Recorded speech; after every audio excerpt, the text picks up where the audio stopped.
Students, हम लोग हिंदी पाठ्य पुस्तक के चैप्टर 2 बुद्धि बड़ी या पैसा के कुछ अंश को हमने पिछले वीडियो में पढ़ा, जिसमें हमने देखा कि किसी देश में एक राजा था जो पैसे को बहुत ज़्यादा अहमियत देते थे, परंतु उसकी रानी बुद्धि को ज़्यादा अहमियत देती थी, जिस वजह से राजा ने रानी को नगर के बाहर एक मकान में कुछ नौकर के साथ रखवा दिया। और उसके बाद रानी ने किस प्रकार अपने बुद्धि का प्रयोग करना प्रारंभ की। आइए आज हम इस वीडियो में कहानी के आगे की भाग को हम लोग पढ़ेंगे। नौकर सेठ के यहाँ पहुंचा। धरोहर पर रानी के नाम की मुहर देखकर सेठ समझा कि इसमें कोई कीमती जवाहर होंगे। उसने 10,000 रुपये चुपचाप दे दिया। सेठ ने क्या किया, रानी के भेजे हुए धरोहर को रखकर नौकर को 10,000 रुपये दे दिए। रुपये लेकर नौकर रानी के पास आया। रानी ने इन रुपयों से व्यापार शुरू किया। नौकर चाकर लगा दिए। रानी देख रेख करने लगी। रानी क्या करने लगी, उस पैसे से व्यापार करने लगी और अपनी देख रेख में करने लगी। थोड़े ही दिनों में उसने इतना पैसा कमा लिया कि सेठ का रुपया चुक गया और काफी पैसा बचा भी रहा। इस रुपये से उसने गरीबों के लिए मुफ्त दवाखाना, पाठशाला तथा अनाथालय खुलवा दिए।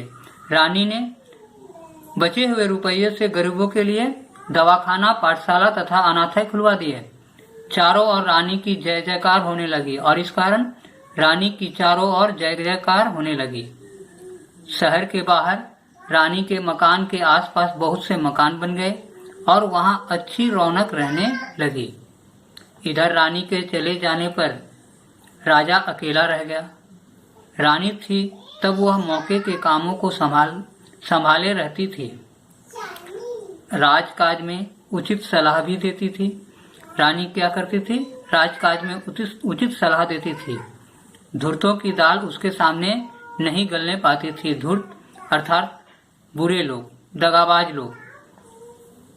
अब उसके चले जाने पर धूर्तों की बनाई। धूर्त लोग आकर राजा को लूटने लगे। अंधेर गर्दी बढ़ गई। अंधेर गर्दी अर्थात मनमानी, अर्थात राजा के कर्मचारी अपनी मनमानी करने लगे। नतीजा यह हुआ कि थोड़े ही दिनों में खजाना खाली हो गया। स्वार्थी कर्मचारी राज्य की सब आमदनी हड़प जाते थे और राजा के जो कर्मचारी थे वो आमदनी को हड़प जाते थे। अब नौकरों का वेतन चुकाना कठिन हो गया। राजा के लिए नौकरों का वेतन चुकाना भी कठिन हो गया। राज्य की ऐसी दशा देख राजा घबरा गया। वह अपना मन बहलाने के लिए राजकाज मंत्रियों को सौंपकर देशाटन के लिए निकल पड़ा। जाते समय नगर के बाहर ही उसे कुछ ठग मिले। उनमें से एक काना आदमी राजा के पास आकर बोला, महाराज, मेरी आंख आपके यहाँ 2,000 में गिरवी रखी थी। वादा हो चुका अर्थात समय पूरा हो चुका है। अब आप अपने रुपये लेकर मेरी आंख वापस कीजिए। राजा बोला, भाई, मेरे पास किसी की आंख वांख नहीं है, तुम मंत्री के पास जाकर पूछो। ठग बोला, महाराज, मैं मंत्री को क्या जानूं? मैंने तो आपके पास आंख गिरवी रखी थी। आप ही मेरी आंख दें। जब बाढ़ ही फसल खाने लगी तब रक्षा का क्या उपाय? आप राजा हैं, जब आप ही इंसाफ न करेंगे तो दूसरा कौन करेगा? आप मेरी आंख न देंगे तो आपकी बड़ी बदनामी होगी। यह बात ठग ने राजा से कहा। राजा बड़ा परेशान हुआ। बदनामी से बचने के लिए जैसे तैसे 4,000 रुपये देकर उसे विदा किया। किसे विदा किया? ठग को। कुछ दूर आगे चला था कि एक बूढ़ा आदमी उसके सामने आकर खड़ा हो गया।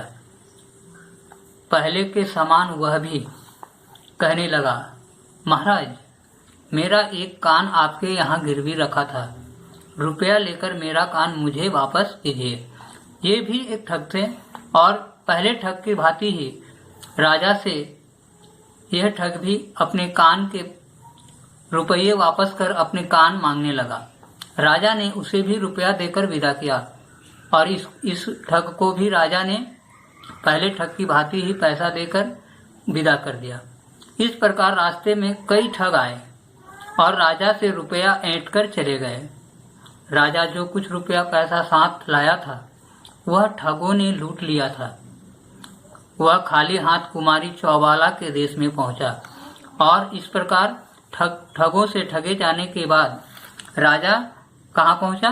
कुमारी चौबाला के देश में। कुमारी चौबाला उस देश की राजकन्या थी।